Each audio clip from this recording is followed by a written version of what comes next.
In the Impact segment tonight, President Obama and the 2016 campaign. The president echoing some controversial remarks made by Secretary of State John Kerry over the weekend about how people overseas are viewing the election right here in America. The number one question I'm getting as I travel around the world or talk to world leaders right now is what is happening in America about our politics. It is that they understand America's the place where you can't afford completely crazy politics. Joining us now from Washington with reaction, Republican strategist Lisa Booth, and here in studio, Democratic strategist Harlan Hill. I'm going to start with you, Harlan. So it's the media's fault. Blame everything on the media. And by the way, what's wrong with American politics? So let's be honest. This is a problem that's existed for a long time in America. It's getting progressively worse. Which is? Well, which is that the media is trying to perpetuate this animosity between both parties. And we saw it back in the mid-2000s with the Iraq War. Democrats were the mirror image of Republicans right now, upset with the current president, irate, calling for revolution. There's very little difference. This isn't anything that new, but it's being amplified by media, by social media.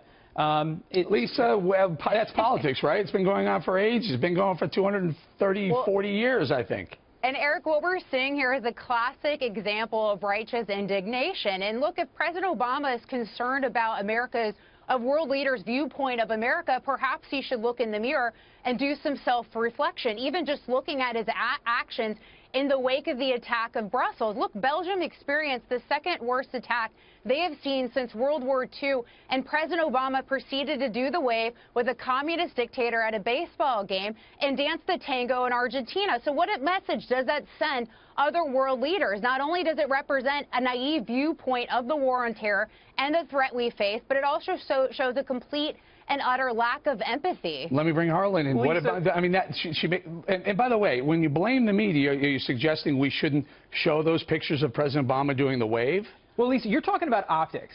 But what's clear is that Republicans were out to undermine President Obama from day one, since the day he was inaugurated. They were convening in Washington State House. It's not just Republicans that are piling on. No, look, I know that there's plenty of blame to go around here. But let's not say that these optics define the president.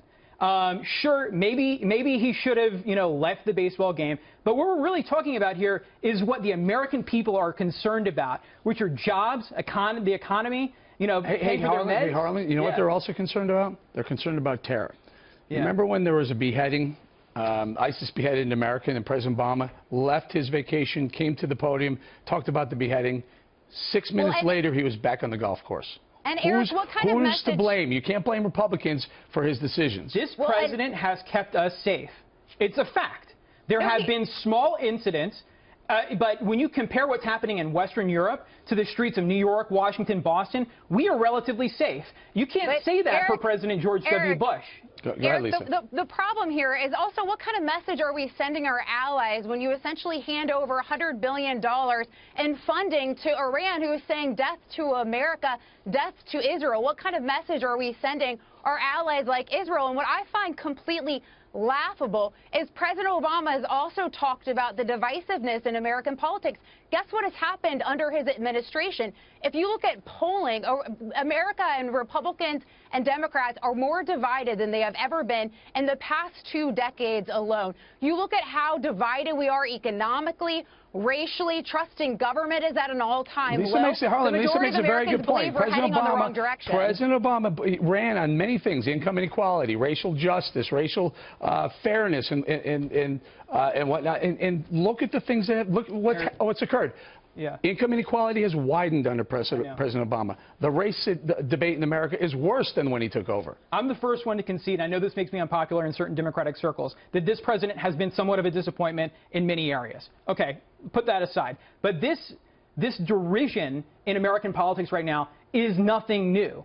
And so to blame Barack Obama as the creator of this environment is crazy to me. Republicans deserve just as much blame. Didn't you open the segment saying this is new because of what's going on with the media? The media is perpetrating a lot of the animosity, the right-left animosity. They are amplifying it. That's the word I used. Amplifying it. It's already existed. I could have sworn you just said this is nothing new. Go ahead, Lisa. And Eric, it's President Obama who is trying to blame This is what is just so hypocritical. It's President Obama who's trying to blame Republicans for the divisiveness in American politics. But if you look at polling, we are suffering the most divisive politically among Republican Democrats in the past 2 decades under President Obama. You look at what's going on racially, economically. This has happened under President Obama's Final watch. thought, Harlan. Lisa, Republicans won't even consider President Obama's nominee to the Supreme Court. Don't lecture me on derision in politics. Based off of the precedent that Joe Biden has set. Need to leave it right there, Lisa and Harlan. Thank you very much.